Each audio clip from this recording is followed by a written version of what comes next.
Saat tua, mengapa sebaiknya hidup sendirian? Salam hormat kepada para pemirsa setia kanal 1000 Pemikiran Bijak. Saudara-saudari sekalian, banyak lansia merasa bahwa bergantung pada anak-anak mereka bukanlah hal yang memalukan. Anak-anak yang mampu merawat orang tua menunjukkan bahwa mereka sukses dan memiliki cukup kemampuan untuk mengurus orang tua. Seharusnya, orang tua justru bangga akan hal itu. Tinggal bersama anak-anak, lansia tidak perlu khawatir soal makan dan minum. Namun sebaliknya, mereka jadi sepenuhnya bergantung pada anak dan cucu. Banyak kasus telah membuktikan bahwa bergantung pada anak-anak bukanlah pilihan yang baik. Yang terbaik adalah bergantung pada diri sendiri.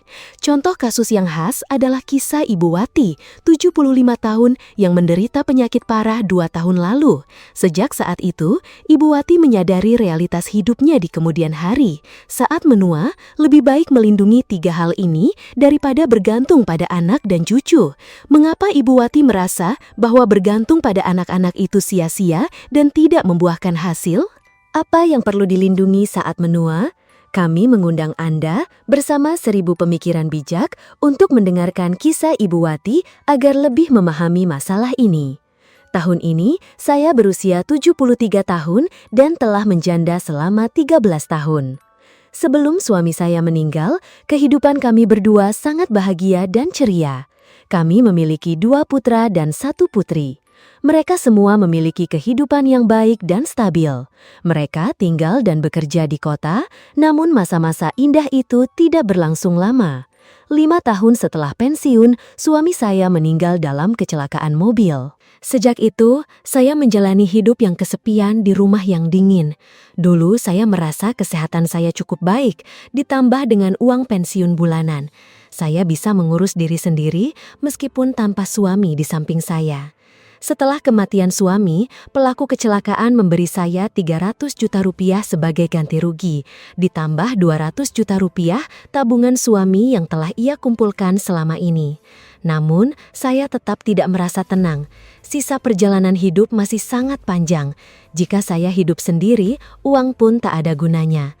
Apakah Anda tahu mengapa Ibu Wati merasa begitu cemas? Ibu Wati menambahkan bahwa banyak lansia mengatakan, saya tidak tahu caranya menikmati hidup. Mereka bilang, saya punya banyak uang, tapi tidak tahu cara menggunakannya. Mereka menyarankan saya untuk makan enak, bepergian, berbelanja, atau menyewa pembantu. Tapi saya merasa hidup di usia tua ini tidak lagi milik saya. Saya selalu berpikir anak-anak membutuhkan dukungan. Namun baru setelah menghadapi masalah, saya tahu bahwa mereka semua serakah dan egois. Setelah suami meninggal, saya berusaha menenangkan diri agar bisa mengurus keluarga dengan baik dan hubungan ibu anak tidak pernah retak. Saya akan menyetujui setiap permintaan anak-anak tanpa syarat. Kedua putra saya meminta rumah bertahun-tahun yang lalu. Mereka meminta lebih dari 200 juta rupiah dari saya. Putri tunggal saya membeli mobil. Saya menyubsidi tambahan 100 juta rupiah. Dan semua biaya hidup sehari-hari cucu-cucu saya juga saya yang menanggungnya. Saya hanya berharap saya memperlakukan mereka dengan baik, agar di kemudian hari, saat saya menua, mereka juga memperlakukan saya dengan baik. Saat tua, tidak akan menderita. Ini mungkin juga pemikiran banyak lansia, bukan? Ibu Wati juga mengatakan, saya merasa tindakan saya ini sudah sangat benar. Selama bertahun-tahun setelah suami saya meninggal, anak-anak saya semua berbakti kepada saya. Ketiganya bergantian membawa saya untuk dirawat. Awalnya mereka sepakat bahwa saya akan tinggal di rumah kedua putra, masing-masing 5 bulan. Setelah itu, saya pindah ke rumah putri saya selama 2 bulan. Mereka mengatakan saya bisa memilih dan tinggal selama yang saya suka. Setelah beberapa waktu tinggal bersama anak-anak, saya merasa hal ini sama sekali tidak membahagiakan atau menyenangkan. Ketika putra dan putri saya membawa saya untuk tinggal bersama, mereka bilang itu agar saya memiliki kehidupan yang santai di usia tua. Namun kenyataannya, saya merasa tidak senyaman saat tinggal sendirian di rumah lama. Selain diperlakukan seperti tamu oleh menantu laki-laki saya selama di sana, ketika pindah ke rumah putra saya harus menanggung banyak omongan tidak enak. Di rumah putra tertua, setiap hari menantu perempuan saya memberi saya banyak pekerjaan. Awalnya putra saya memberi saya 5 juta rupiah per bulan untuk pengeluaran rumah tangga. Tetapi beberapa bulan kemudian, putra saya merasa uang pensiun saya terlalu banyak. Ia mulai mengeluh dan meminta saya membantu biaya hidup bulanan. Saya sangat ramah sehingga saya setuju. Setelah itu, ia hanya memberi saya 2 juta rupiah. Sisanya saya yang bayar. Semakin lama, ia semakin jarang memberi, bahkan kadang tidak memberi sama sekali. Saya akhirnya harus mengurus semuanya sendiri dengan sabar. Begitulah menantu perempuan dan putra saya selalu berusaha menyenangkan saya hanya agar saya mengeluarkan uang untuk membeli barang-barang rumah tangga. Sampai ketika pindah ke rumah putra bungsu pun sama. Tetapi putra yang satu ini bahkan menipu lebih banyak uang dari putra sulung. Saya baru saja pindah dan belum lama, ia mengatakan perlu uang untuk berinvestasi dalam proyek dan ingin saya memberinya sekitar 200 juta rupiah. Tapi semua uang yang saya miliki sebelumnya sudah saya berikan kepada mereka dan habis ketika saya di rumah putra sulung. Tidak ada lagi. Bagaimana saya bisa mendapatkannya kembali? Putra bungsu melihat saya tidak punya uang, ia mulai membujuk agar saya menjual rumah lama saya. Bagaimanapun, rumah itu hanya ditempati beberapa kali setahun. Sekarang mereka bergantian merawat, jadi lebih baik jual rumah secepat mungkin agar harganya bagus. Mereka terus-menerus mengatakan kepada saya bahwa jika sudah ada uang, bagikan kepada saudara-saudara agar mereka bisa berbisnis. Jika mereka kaya, kehidupan saya juga akan menjadi lebih baik. Meskipun saat masih hidup suami saya pernah mengatakan akan menjual rumah untuk tinggal bersama putra setelah pensiun. Tetapi ketika suami meninggal, saya tidak berniat menjualnya lagi. Bagaimanapun, kami berdua telah menghabiskan begitu banyak keringat dan air mata seumur hidup untuk bisa membeli rumah ini. Ini adalah satu-satunya tempat kami bisa tinggal. Jika dijual, saat hari raya ingin pulang kampung, kami tidak tahu akan tinggal di mana. Saya menolak permintaan putra saya. Tetapi yang tidak saya duga adalah putra bungsu tidak terima. Ia bahkan mengajak suami istri putra sulung untuk memaksa saya menjual rumah. Untuk menenangkan hati ketiga anak itu, saya memberi masing-masing 50 juta rupiah dan mengatakan saya hanya punya 200 juta rupiah. Ini menghilangkan niat mereka untuk menjual rumah. Tetapi saya kira saya bisa hidup tenang. Setelah sakit parah, barulah saya melihat kenyataan. 3 tahun lalu, saya jatuh dan mengalami stroke otak. Beruntung ada orang lewat yang segera membawa saya ke rumah sakit. Saya harus membatasi gerakan, tangan saya tidak bisa digerakkan, dan kaki saya tidak bisa melakukan banyak hal. Oleh karena itu, saya tidak hanya tidak bisa melakukan pekerjaan rumah tangga, tetapi juga membutuhkan orang lain untuk merawat saya. Kali ini, karena tahu saya tidak bisa membantu apa-apa lagi, anak-anak saya mulai meremehkan saya. Bahkan kedua menantu perempuan saya semakin tidak senang dengan saya. Mereka terus-menerus mengatakan bahwa saya menyusahkan mereka dan harus melayani saya setiap hari seperti seorang pelayan. Seharusnya, dokter mengatakan saya harus istirahat dan dirawat dengan baik agar bisa pulih. Tetapi saya di rumah putra saya dan sering dimarahi, dicaci maki. Mungkin itulah penyebab stroke saya tidak membaik.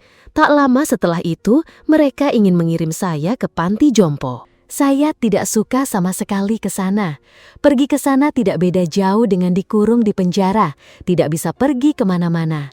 Karena itu, saya memutuskan untuk kembali ke kampung halaman untuk memulihkan diri. Saya menyewa pembantu tambahan agar lebih nyaman. Awalnya mereka ragu-ragu dan mengatakan sendirian tidak perlu banyak uang, jadi berikan saja kepada mereka. Saya sudah tahu watak anak-anak saya. Meskipun saya memberi mereka lebih banyak uang, mereka tetap tidak akan menghargai saya. Bahkan, mereka akan mengambil uang itu dan dengan cepat menganggap saya seperti orang asing saja. Saya sudah terlalu memahami mereka saat hidup bersama. Setiap hari saya harus mengeluarkan uang dan melayani mereka seperti pembantu. Sebagai imbalannya, mereka tidak pernah menganggap saya sebagai ibu mereka. Saya bersikeras ingin pulang kampung untuk memulihkan diri. Saya juga mengatakan akan menyewa pembantu sendiri. Mereka tidak punya pilihan lain selain berkompromi. Belum genap 1 tahun setelah pulang ke rumah, kesehatan saya pulih dengan cepat. Saya sudah bisa berjalan lagi. Tangan dan kaki juga lebih lincah, sudah bisa melakukan beberapa pekerjaan rumah sederhana. Semakin saya berpikir, semakin saya merasa bahwa tidak menjual rumah dan tidak menyerahkan semua modal saya kepada mereka adalah keputusan yang benar. Jika saat ini saya tidak punya rumah, tidak punya uang, mungkin saya masih harus bergantung pada anak-anak. Sepanjang hari harus hidup dalam caci maki dan siksaan mereka, atau mungkin di panti jompo. Setelah sakit parah seperti itu, saya semakin melihat dengan jelas. Ketika menua, lebih baik menjaga 5 hal ini daripada bergantung pada anak-anak. Pertama, jangan menyerahkan harta kepada anak cucu terlalu dini. 1000 Pemikiran Bijak membagikan kisah berikut kepada para pemirsa setia. Pada hari saya memutuskan untuk mengalihkan hak milik rumah kepada anak-anak, banyak teman dan kerabat menyarankan agar saya cukup membuat wasiat saja, jangan buru-buru mengalihkan hak milik rumah. Namun saya berpikir, cepat atau lambat pasti akan diberikan, jadi lebih baik memberikannya saat saya masih waras, agar anak-anak tenang dan bisa fokus bekerja. Suami saya meninggal lebih dulu. Harta kami berdua adalah rumah yang kami tinggali dan 2 bidang tanah kecil. Karena saya memutuskan untuk tinggal bersama putra sulung dan istrinya, saya mengalihkan hak milik rumah yang lebih berharga kepada mereka agar mereka juga ikut mengurus tradisi penghormatan leluhur dan saya bisa bergantung pada mereka di usia tua. Putra bungsu dan putra kedua mendapat warisan 2 bidang tanah yang tersisa. Ketika saya memutuskan untuk membuat wasiat, mengalihkan semua tanah dan rumah kepada anak-anak, saya mengatakan bahwa saya tidak menyisakan apapun untuk diri sendiri. Setelah ini, anak-anak harus bertanggung jawab atas ibu. Anak-anak saya dengan senang hati setuju. Mereka berjanji akan bersatu merawat ibu. Namun kenyataan yang terjadi tidak seperti yang saya bayangkan. Dulu, sebelum saya memberi mereka tanah dan harta, mereka masih peduli dan bertanya kabar ibu. Tapi sejak ibu memberikan semua harta, mereka terang-terangan bersikap acuh tak acuh dan dingin. Awalnya saya tinggal dengan putra sulung. Beberapa hari pertama, putra dan menantu perempuan saya merawat dengan senang hati. Tetapi setelah itu, mereka terang-terangan menunjukkan ketidaknyamanan dan banyak tindakan serta sikap yang tidak bisa diterima. Banyak hari ketika cuaca buruk, tubuh sakit-sakitan, demam pun tidak ada. Kata-kata perhatian, apalagi tindakan merawat dari anak-anak. Terlalu lama tinggal dengan putra sulung, saya pindah ke 2 putra lainnya, putra kedua dan bungsu. Tapi situasinya tidak jauh berbeda. Ternyata mereka iri karena ibu memberi rumah yang lebih berharga kepada kakak sulung, dan kakak sulunglah yang punya kewajiban merawat dan membiayai ibu, bukan tugas putra kedua atau bungsu. Mendengar perkataan anak saya, air mata saya menetes. Beberapa bulan ini saya terus bolak-balik ke rumah ketiga putra dan hidup saya kacau balau. Jelas-jelas saya adalah pemilik rumah, tapi sekarang saya merasa tersesat dan sendirian di rumah saya sendiri. Saya telah salah. Air mata hanya mengalir ke bawah, tidak pernah kembali ke atas. Saya terlalu menyayangi anak sampai lupa memikirkan bekal untuk diri sendiri. Tiba-tiba saya mendorong diri sendiri ke dalam situasi hidup yang bergantung dan merendahkan diri. Kisah ini setelah dibagikan mendapat perhatian dan simpati banyak orang. Pendapat dari pemirsa bernama Ibu Siti mengatakan, di usia tua punya uang tidak akan merepotkan anak-anak. Banyak kejadian yang saya alami dalam hidup juga menegaskan hal ini. Ada seorang nenek berusia 90 tahun yang punya uang, tinggal terpisah, menyewa pembantu dan hidup nyaman penuh percaya diri. Ada seorang nenek yang suaminya meninggal, semua rumah, surat-surat, uang diserahkan kepada putra dan menantu perempuannya. Lalu nenek itu menjadi orang asing di rumahnya sendiri. Saat makan, ia membawa semangkuk nasi dengan sedikit lauk, duduk di kaki tangga. Sementara putra, menantu, dan cucu-cucu berkumpul dengan gembira di meja makan. Kenyataan hidup ini pahit, sulit dipercaya, tapi sangat nyata. Saya sendiri, setelah menyaksikan kepahitan itu, telah mengambil pelajaran untuk diri sendiri, yaitu saya telah menyiapkan warisan rumah di tepi jalan untuk anak saya. Tetapi itu hanya setelah saya meninggal dan wasiat akan diperbarui kapan saja tergantung pada perilaku mereka. Pemirsa lain bernama Pak Budi mengatakan, senang jika di kantong ada uang, diundang acara hajatan pun tidak perlu merepotkan cucu. Lansia yang punya uang bisa mengurus diri sendiri. Orang tua menyayangi anak-anak adalah ketika di usia tua tidak perlu meminta anak-anak untuk membiayai mereka. Jika kita sakit dan anak-anak terlalu sibuk untuk merawat, jika kita punya uang, kita bisa menyewa perawat untuk merawat kita. Saat ini ada layanan perawatan lansia dan orang sakit. Mereka adalah orang-orang yang dilatih secara profesional. Terkadang mereka merawat lebih baik daripada anak-anak sendiri. Oleh karena itu, ketika menua, uang adalah kekuatan bagi lansia. Oleh karena itu, jika orang tua memiliki harta, gunakanlah untuk diri sendiri terlebih dahulu. Sisanya barulah dibuat wasiat untuk anak cucu. Jangan menyerahkan harta Anda kepada anak saat masih hidup. Ada kasus di mana orang tua saat masih hidup mengurus hibah rumah untuk anak. Tiba-tiba, rumah yang dulunya milik orang tua malah menjadi orang yang menumpang di rumah anak seperti kasus bapak ini.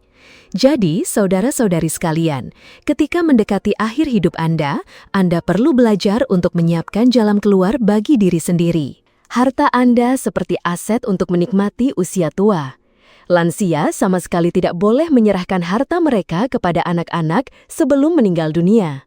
Melakukan hal itu sama saja dengan Anda secara proaktif memberikan anak-anak Anda kehidupan yang mudah dan menempatkan diri Anda dalam posisi pasif. Orang bijak hanya akan menyerahkan harta kepada anak-anak pada saat mereka mendekati akhir hayat. Ini tidak hanya menghindari resiko harta dihambur-hamburkan oleh anak-anak, tetapi juga membantu Anda memiliki cukup kemampuan untuk membayar layanan pensiun jika anak-anak berbakti. Hanya ketika lansia menyimpan harta dalam saku, anak cucu akan menghormati.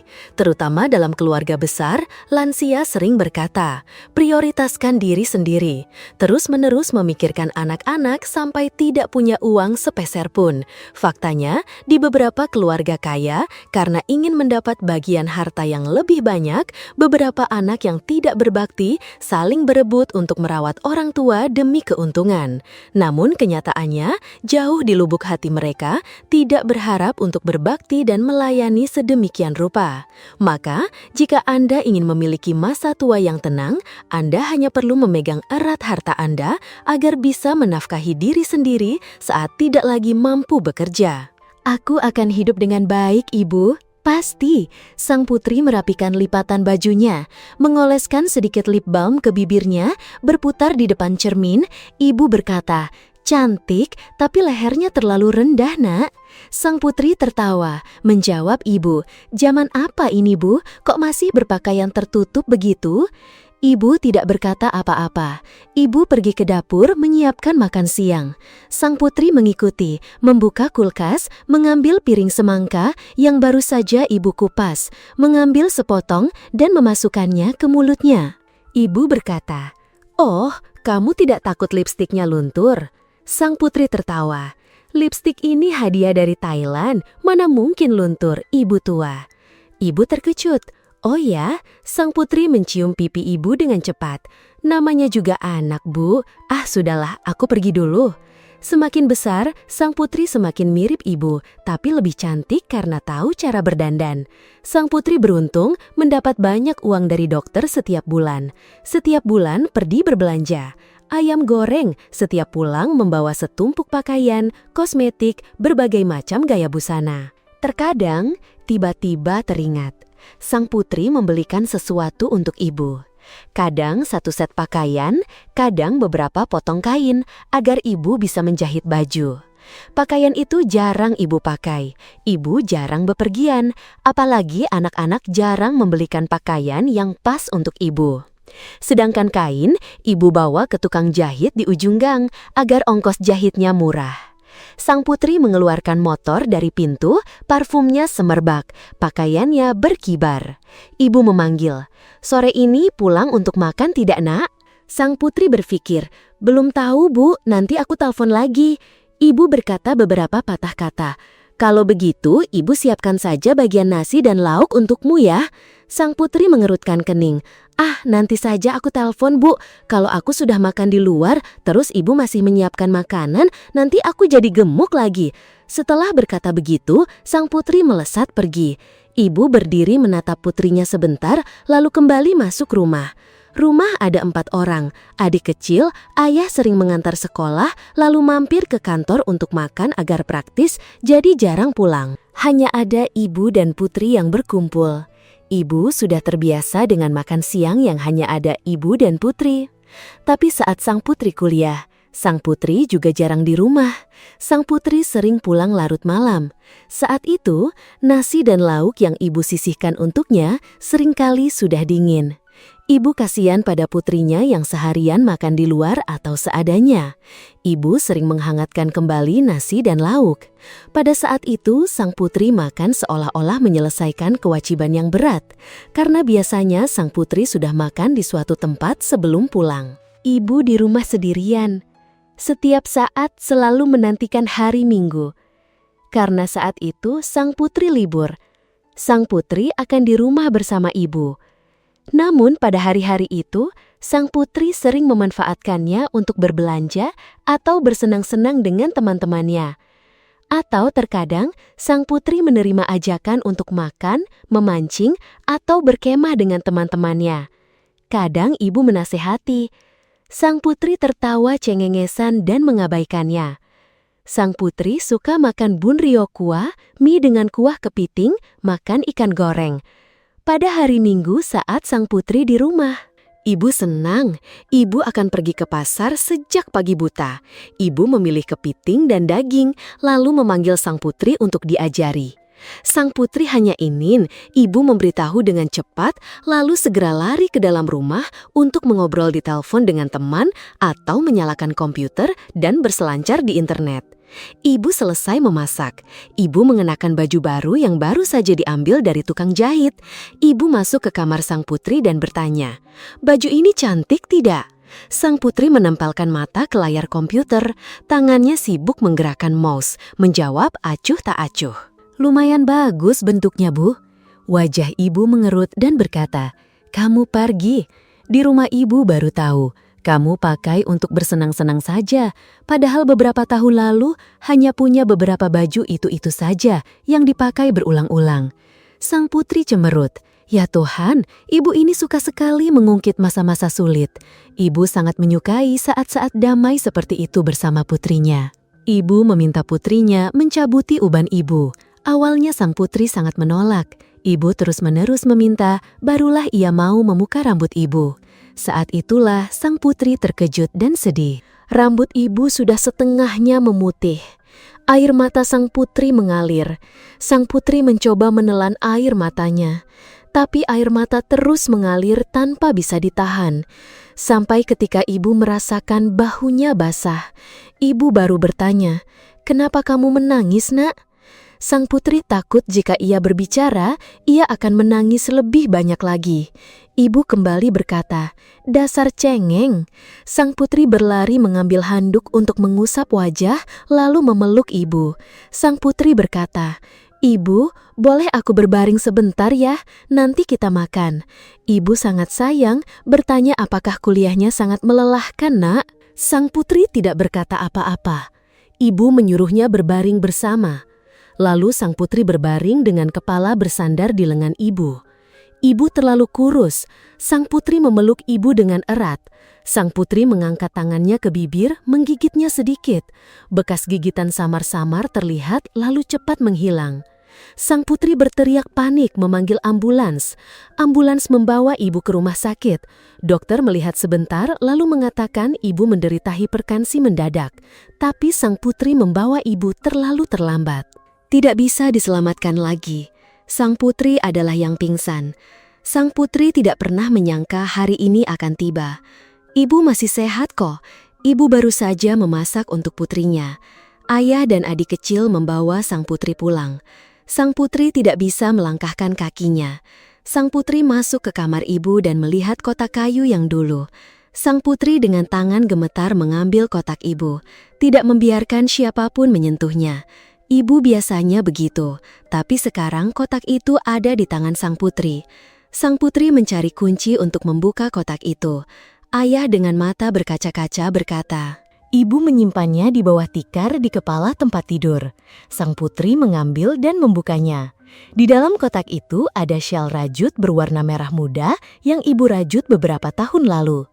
Tapi sang putri tidak memakainya. Sang putri menganggapnya kampungan. Di bawah syal itu ada sweter anak-anak, baju yang dipakai sang putri dulu. Baju itu dilipat rapi oleh ibu. Sweter itu disulam dengan nama sang putri. Lalu sang putri melihat sebuah buku tulis dengan tulisan tangan sang putri saat ia baru masuk kelas 1. Tulisan tangan anak-anak yang masih berantakan. Sang putri terbata-bata. Kak, kipas kak. Sang putri merasakan sesuatu yang menggumpal. Sang putri menariknya keluar. Sebuah kalung emas. Di sampingnya ada secari kertas yang ibu tulis rapi. Mahar untuk putriku. Ternyata itulah seluruh harta ibu. Padahal sang putri pernah menertawakan kotak kayu itu. Kotak kayu yang menyimpan seluruh masa sulit keluarga. Kotak kayu yang menyimpan masa kecil sang putri. Menelan air mata. Sang putri berbisik kepada ibu, "Aku akan hidup dengan baik, Ibu, pasti." Saudara-saudari sekalian, meskipun kita semua tahu bahwa merawat orang tua yang sudah tua, lemah, atau sakit bukanlah pekerjaan yang mudah. Dan kita harus menanggung banyak hal yang tidak bisa ditanggung oleh orang biasa. Tetapi orang tua tumbuh bersama kita perlahan-lahan. Inilah balasan terbaik yang bisa kita berikan kepada orang tua. Ketika orang tua menua, melayani dan berbakti kepada mereka adalah kewajiban dan tanggung jawab yang seharusnya dimiliki setiap anak. Meskipun terkadang kita tidak bisa mengkhawatirkan segalanya, tetapi berusahalah sekuat tenaga untuk melakukan apa yang seharusnya kita lakukan.